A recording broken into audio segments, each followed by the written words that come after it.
Chelsea Hirschhorn is the founder and CEO of Frida, the brand that sells products for babies and parents. It started with one iconic item, the snot sucker or nose Frida. Hirschhorn was a bankruptcy attorney, then lawyer for the Miami Marlins. When she became a mom, she tried a strange little device that surprisingly worked. That experience changed everything. Hirschhorn bought the small business selling the device and grew it from a garage operation into a 150-product brand, designed for all of the messy and real moments of parenting. A 2025 CNBC Changemaker, Chelsea Hirschhorn is in the Changemakers and Power Players spotlight.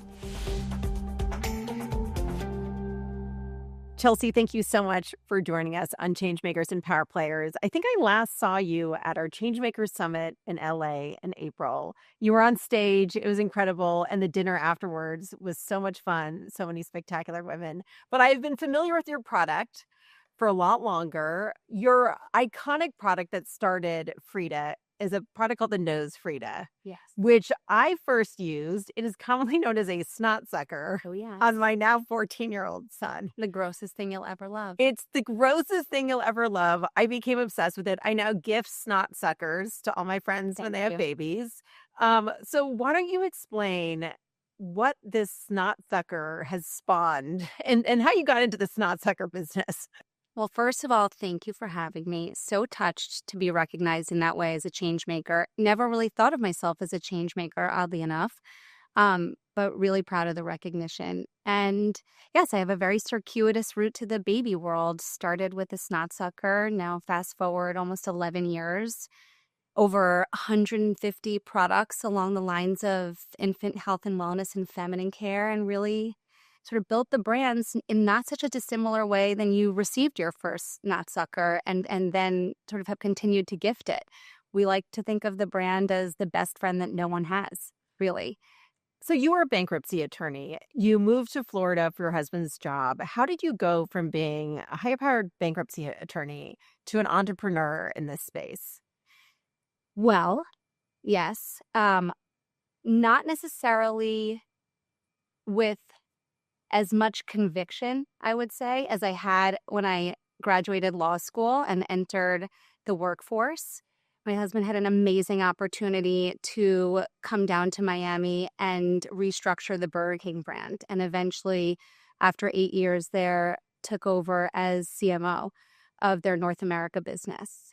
And what was originally supposed to be a 2-year stint, for which I said, why not? I had filed some of the world's really largest bankruptcies as a first, second, and third year associate at a law firm after law school. Burnt out would be possibly an understatement. I used to eat dinner under my desk. And so when the opportunity came up to move, there was really no hesitation. And ultimately ended up working for the sports team in Miami, the Miami Marlins, to help them build out their non-baseball revenue department as an associate counsel. And then got pregnant with my first son, bought our first house on Miami Beach, and my neighbor left me the Nose Frida in my mailbox. And honestly, that same generosity of spirit, sort of the best friend that no one has, word of mom, as we call it, was a predicate for ultimately what the brand has become and so much of the brand DNA today. So for our viewers and listeners who don't have a Nose Frida or an infant that they've sucked snot from, just explain how it works and how getting this gift made you leave your career and start this company. Yes, I would describe myself generally up until that point as pretty risk averse, I would say. The Nose Frida was invented in Sweden by a pediatric ENT, and my neighbor was selling them originally out of her garage, ultimately, and was looking for someone to take over the business. Her kids were teenagers at the time. And I would say that, you know, my career in sports had somewhat of a glass ceiling. You know, I was never going to be the president of the team, nor was I qualified or interested in that path. And so I was really at an inflection point from a career perspective. I'm very ambitious, but coupled with sort of the slightly more conservative aversion to change and risk, it doesn't leave a lot of opportunity. Plus, I found myself outside of a core professional market, being sort of on the fringe in Miami. And so really at the encouragement of my husband, who ultimately is my number one champion and mentor, when she asked if I'd be interested in buying the business from her, it wasn't until I actually used the product, which is, you know, if you're not familiar, a nasal oral aspirator. You literally put the tip of the product to the baby's nose and you suck out the boogers. And There is a sponge in there's between. a filter. It doesn't go anywhere near your mouth. But it wasn't until sort of that moment that I used it, a few months actually after she gifted it to me, that I realized sort of I had to balance complacency as a parent with the status quo against this ambition that I had for more and better.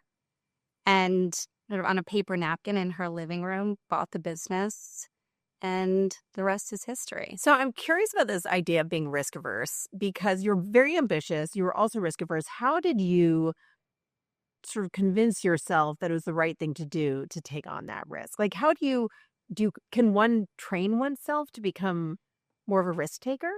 I think you can. I think I needed a lot of encouragement, which I got from my husband. I also had to balance a lot of naysayers, people whose opinion I really value, like my parents, my extended family, who are just a little bit more traditional and conservative in that way. And I love them for it, because ultimately it yielded a career track that was very fruitful for me in the beginning. But my parents grew up in their households when they were children in this post-depression era, sort of, you follow a very linear track. You become a doctor, a lawyer, an educator, whatever it was. And I think that looking back, not taking on that challenge would have been the greatest risk professionally for me, as ambitious as I was, because of that glass ceiling for women in sports. Obviously, a decade later, a lot has changed for women in sports, which is amazing. But at the time, that wasn't really the case. It was a boys' club. And so, those two feelings were at odds for me. Stay the path, stay the course, a very traditional career as a lawyer. And I think the catalyst for me that got me ultimately comfortable with the change was that my role at the Marlins was almost as an entrepreneur within the confines of a larger organization. So I had a little bit of a safety net, but I could dip my toe in the entrepreneurial waters. And once I did, it was kind of too late to turn back. And so I'm curious, with the idea of building this business that now has so many products on this one product that was the original product, and you really leaned into the grossness of it to market it. How did you realize, I should say, that it was going to be challenging or a totally different thing to be marketing something that's fundamentally kind of has an ick factor, like a snot sucker, when you got into this? Unequivocally, no. I did not realize it when I started out, but it felt very natural and obvious to me. And what I mean by that is my parenting journey started at a time probably not so dissimilar to yours, honestly, when social media platforms and other disruptive media channels were portraying this picture-perfect parenthood that stood in stark contrast to the realities that I was experiencing on the front lines. 2 a.m, sort of feeding, grooming, navigating the normal challenges of the first year as a mom. And so couple that with the fact that in parallel, my husband was building through the Burger King brand and leveraging a few of the insights on how to convene and storytell around culturally relevant experiences. I really harnessed a lot of the truth-telling and the authenticity that I was craving into building the brand and ultimately sort of the archetype of who we were for parents, and in particular, ultimately women, when we launched the FemCare brand. So, yeah, and I want to talk more about the expansion into the women's care. But to me, what's so fascinating is this idea that you marketed based on the opposite of the Instagram perfection, on the harsh realities of the bodily fluids. And it seems like that has done an incredibly great job of getting your products out into the world. But were there hard moments around that? I mean, Tell us some of the challenges. Countless, like truly countless. And I wasn't necessarily expecting some of those challenges and roadblocks. And I mean that both in an algorithmic sense, right? Like we couldn't use the word vagina on billboards in New York City. Algorithms would block and censor certain parts of the body. Retailers were reticent to accept packaging that infused a sense of authenticity and storytelling and relatability and education. When you have 7 seconds in front of a consumer at the shelf to explain to them what this product does, you have to tell it to them straight. And so there were several challenges. I mean, all the way through launching the first ever commercial on national television that showed a breastfeeding woman during the Golden Globes. Countless rejection and challenge that we ultimately leveraged and harnessed in our favor to galvanize momentum and an inertia that ultimately I think we've unpacked and lifted the veil on 11 years in. It was slow. It was not fast. And I think, a lot of founders are celebrated for going fast and breaking things in that way. And I would say we were a little bit more measured. So explain to me how one can take something that's a challenge and just fundamentally really risk slowing you down and turning it into really a marketing opportunity. And I wonder if those times when you had like commercials rejected or billboards rejected, you were like, wait a second, this time we're not going to just say, okay, fine, let's move on to the next. This time we're going to go big with this.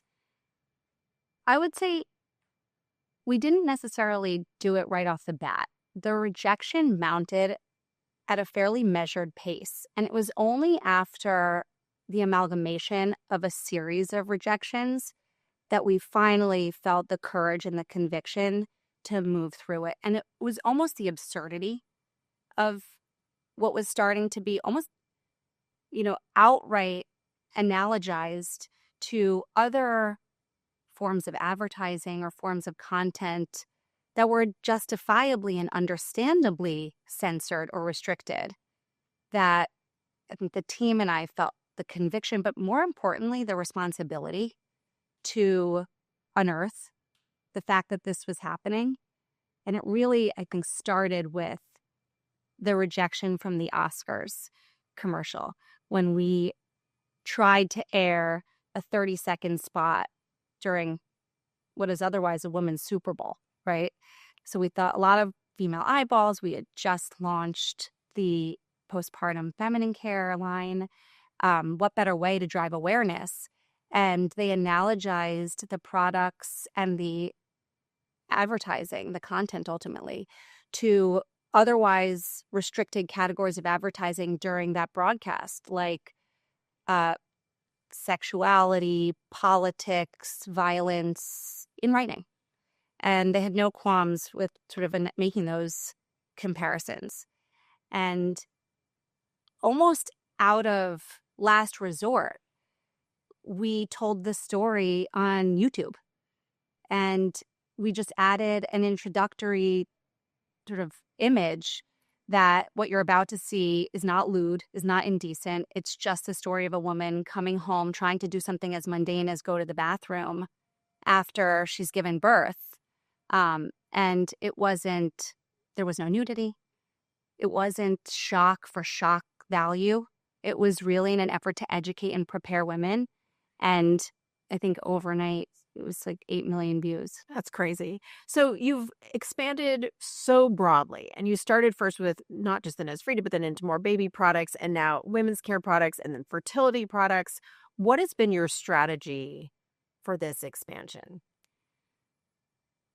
Yeah, there was no grand plan for change in the beginning. The product line has honestly traced my own personal experience as a mother. And now you have 4 kids. 4 kids. 12? 9, 7, and 3.5. I would keep going, but I'd have to find another husband. So the product line really has been a reflection of my own parenting pain points along the way, and continues to grow with me, and likewise our consumers who have grown up with me as parents, to tap into what has otherwise been a veiled part of parenthood. Ones or topics or experiences that are taboo or were sort of previously table stakes as far as what had to be done as a parent, so you could get back to sort of the fun, more glamorous, Instagram-worthy version of parenthood. And we found a lot of motivation in sort of serving the parts and experiences of parenthood that required two hands and no phone in sight. And a lot of these things are like ice packs for mastitis when you're breastfeeding. Tell us how you've decided which products you needed to do at what point.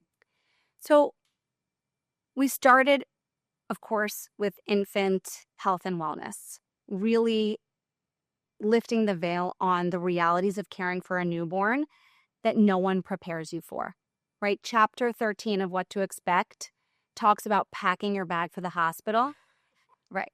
And I love the book, obviously, at the time, but it says to make sure you include a sandwich for your partner, right? Like, not necessarily top of mind for the modern day mom. And so we felt that after sort of the success that we had in the baby space and having developed meaningful relationships with retail partners and earning our way into meaningful distribution across the country and internationally, that we could tap into this mother care space, not knowing the challenges that would lie ahead, of course, on sort of advertising censorship and the like. But really, it was in service of my own personal experience giving birth to my second son and realizing that nothing had changed. And I didn't want to steal all the stuff from the hospital. I wanted better. I wanted to do what we had done for the baby space for women. And so it felt like a little bit of a departure from where the brand maybe was on a trajectory to go. But ultimately, reflecting back now 11 years in, it all ladders up to Frida being sort of the truth tellers about all facets of parenthood and prospective parenthood now with our conception support line. Yeah, so conception report, now you're working fertility. How much of this is regulated by the FDA and how much does that complicate things? It introduces a lot of complexity. We've taken an unorthodox approach to building a consumer products business, honestly.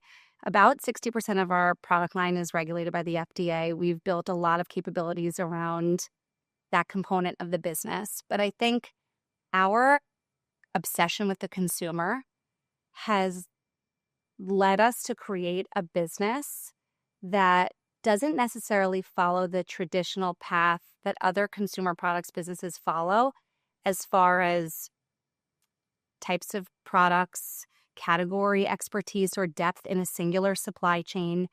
We instead have flipped that on its head and tried to support the consumer, the parent in this case, throughout a particular phase of life, a phase of life that is physically transformative and taxing and exhausting, sort of the effort to help them prepare for the unpreparable.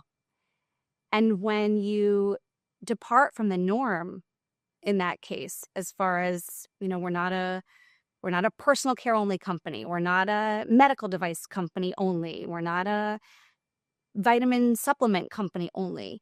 It introduces a significant level of complexity to the business model that we've had to navigate and build around. And so I was surprised to hear you hadn't raised venture capital funding.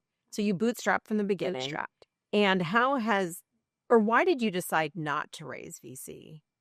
And how has that decision impacted how the company's grown? Well, I think having taken it over from my neighbor, I approached the business building with a level of practicality and a measured pace, I think, that is not necessarily a reflection of a traditional founder. I think, as I said, founders tend to be celebrated for going fast and breaking things. And the approach that I was comfortable taking was a bit more measured.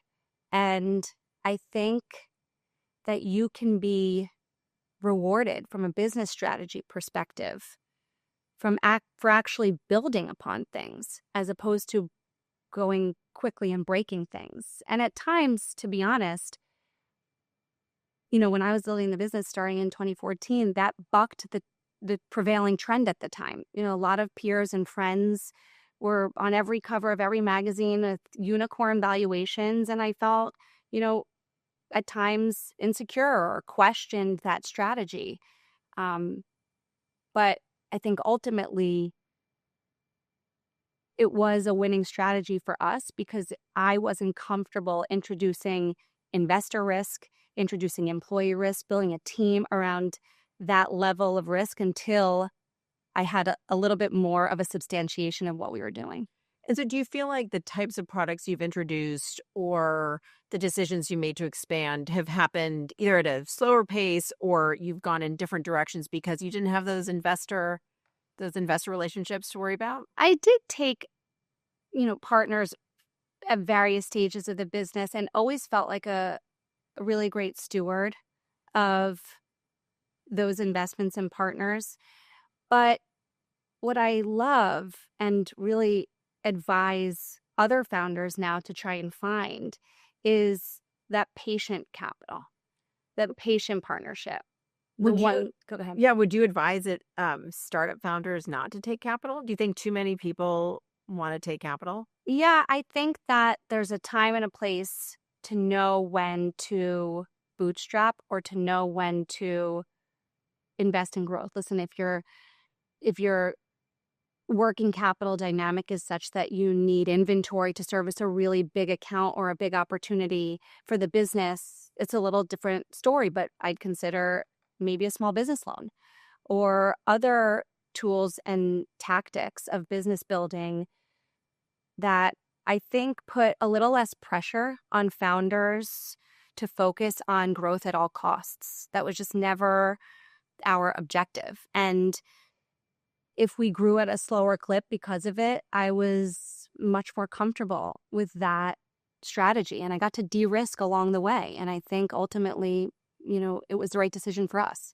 I'm curious what kind of a leader you are and also how your leadership style has changed. I mean, you came into this as a lawyer who, yes, is entrepreneurial within the Marlins, but you've done bankruptcy work. How did all of that experience shape your leadership approach when you started off? And now it's been over a decade. How have you changed as a leader? I would describe my leadership style as empathic, transparent, informed by the stage of life that I'm in, which has obviously changed. Early on when my kids were younger and I was building the business, I was very focused on achieving certain milestones that I don't think would have been possible at my current stage of life, and really led with the expectation that other people sort of follow my lead as far as the rigor and the work ethic and the commitment. And I think that's evolved meaningfully over the last decade. Of course, it started with 2 employees. Now we have close to 200. And so the support that I have has been invaluable in building along the way. But the empathy that I have for the team's particular stage of life and investors' objectives, all the different stakeholders, the retailer dynamics, the macro factors that are either plaguing or driving momentum for certain, retailers in this day and age, I'm able to be a little bit more comprehensive in my understanding of different people's motivations than I think I was at an earlier stage of business building when my aperture was much narrower and I was sort of singularly focused on building the actual foundation of the business. And so how has being a mother changed your leadership style? I mean, 4 kids. And you said each chapter of the business has been informed by each chapter of your life as a mom. But do you think you're leading differently as a mother? I know that listen, I only have run the business as a mother, right? And so I know that my leadership style has been informed by motherhood, unquestionably. There are small things that we do, even within the 4 walls of the office, that are a reflection of the dynamics that mothers face and the trade-off and sacrifice of personal and professional ambitions and time management. So like what? Oh, where should I start? Well, first of all, we do weekly manicures and haircuts for the team. Small detail, you might think like not that significant or meaningful, but it was a reflection of my commitment to myself and the team to minimize the trade-offs. I felt like I was always sacrificing and making a trade-off as a young working mom, especially in the early days. And, it's easy from the outside to say a manicure is so luxurious, so relaxing, like go do that after work. Well, it's not. All I wanted to do was get home for bath time. And so it was actually my husband's idea. He said, why don't you just get it done at work? I was doing an appearance or whatever it was. I felt like that was an important thing. And I said, well, if I do it at work, I'm going to offer it to the whole team. And that was 8 years ago. And we still do it to this day. And so small things like that. But also, different tactics and tools that I've honed as a working mother have been really effective for me. I plan my personal life like I plan my business, really maniacally obsessive about my schedule, planning in advance, setting my personal goals for the year, both with my husband and for myself and for my kids. People laugh. I also have great help. I'm very fortunate. I didn't have it early on. I leaned into my network of friends and family very early on, but any working mother who sort of neglects to acknowledge the amount of help that they need to make it work, I think is misguided. Yeah. So you mentioned your husband. About 8 years ago, your husband came to work for you. Yeah. What's that like, being your husband's boss? Well, he's become a partner for sure in building a business and building a life together. Was it his idea or your idea for him to come work for you? It was my idea. I had to beg. And he had reached a level of professional accomplishment and impact in his own career, where I think without that, it would have been harder. I think that the milestones that he had achieved in his own professional journey were so fundamental to this partnership being successful and this dynamic and working relationship being successful, but also coupled with the fact that I was so obsessed with the brand that we were building. I was riding his coattails. He was basically moonlighting for me even before he took the job formally, which I think probably a lot of founders can relate to. But there's a level of trust that I was unable to tap into with any of the other marketers and brand storytellers up until that point. And I was able to really delegate and let go in a way that I don't know that I would have been able to with respect to some parts of the business that I hold so dear to me. Brand storytelling, consumer connection. And it allowed me to focus on other areas of the business that really needed my attention at the time. And now, we're full partners. He runs sort of one half, the commercial half, brand marketing, sales, and I run the rest. Does it make it easier when you're organizing your life and work calendar? I mean, my husband and I do like a weekly sit down every weekend to go through our Google Calendar for the next week. And I can't imagine if we were also going through our work calendar. Yeah, we have some hacks. We do a working lunch 3 times a week that sort of we carve out time to sit together and go through the business. So to the greatest extent possible, we're not doing that at home. Inevitably, we don't turn off, which is sort of the downside of having your business partner live with you. But it's great. I think it's a great example for my children, 3 of whom are boys, to see their father champion and support their mother's professional ambition and work alongside her to build something together.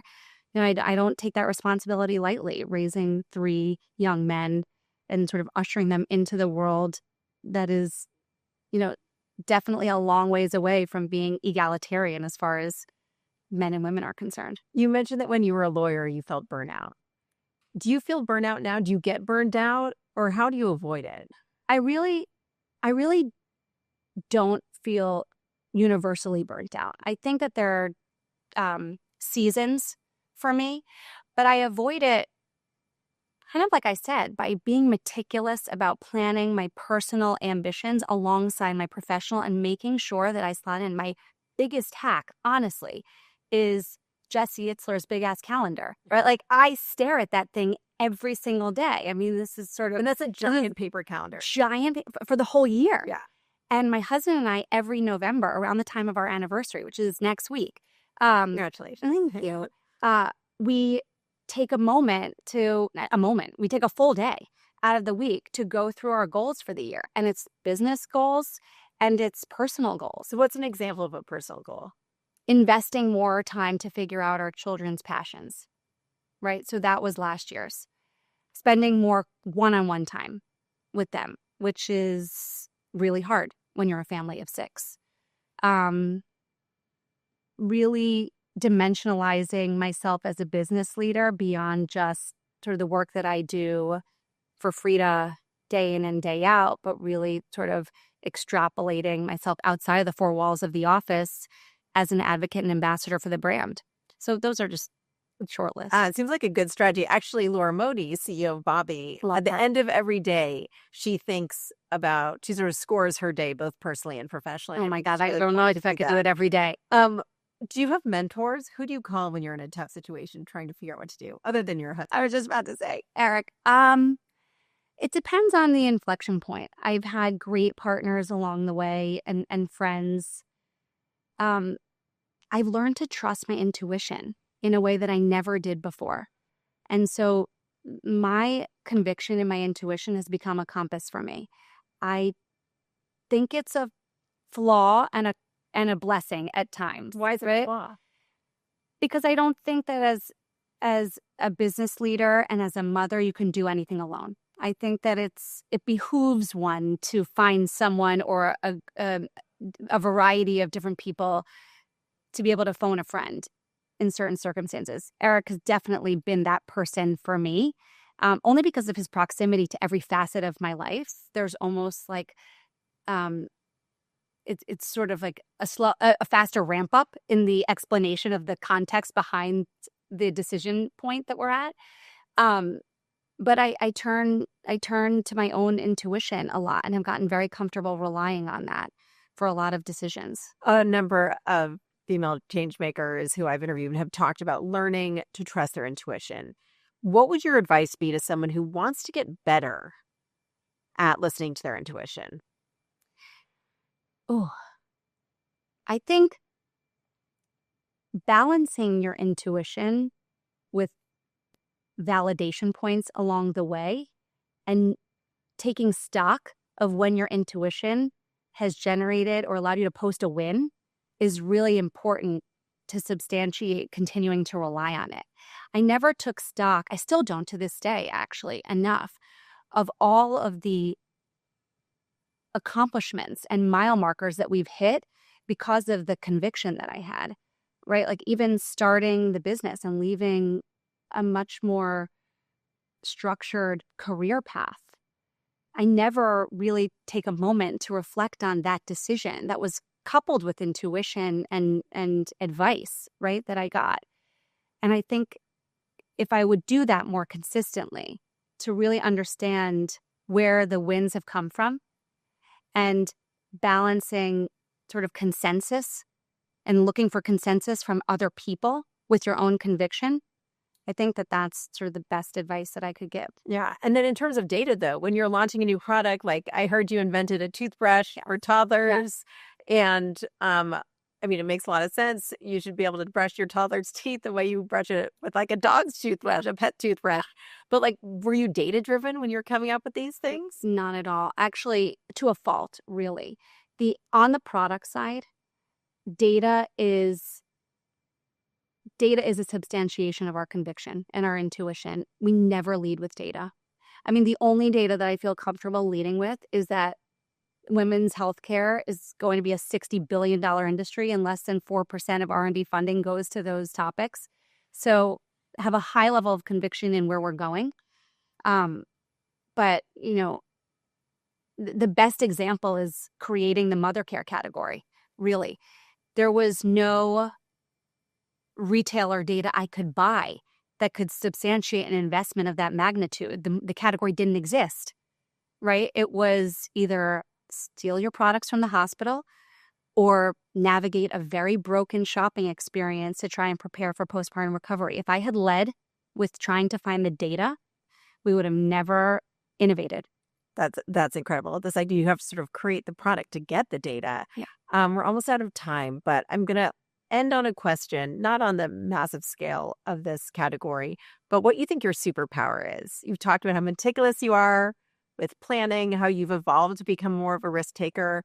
Looking back at this past decade plus of growing Frida, really building the category, what's your superpower as a leader? I think definitely a level of organization and thoughtfulness before diving headfirst in. I think the sort of measured pace and comfort with bucking the trend really has been a consistent thread in my story, either on the business building side or sort of on the brand storytelling side, being comfortable with lifting the veil and being a truth teller in that way and not worrying about what other people think. Not worried about talking about the snot and the snot sucking. It doesn't always work, but when it does, it's impactful. Yeah. Well, perfect note to end on. Chelsea, thank you so much for joining us. Thank you for having me.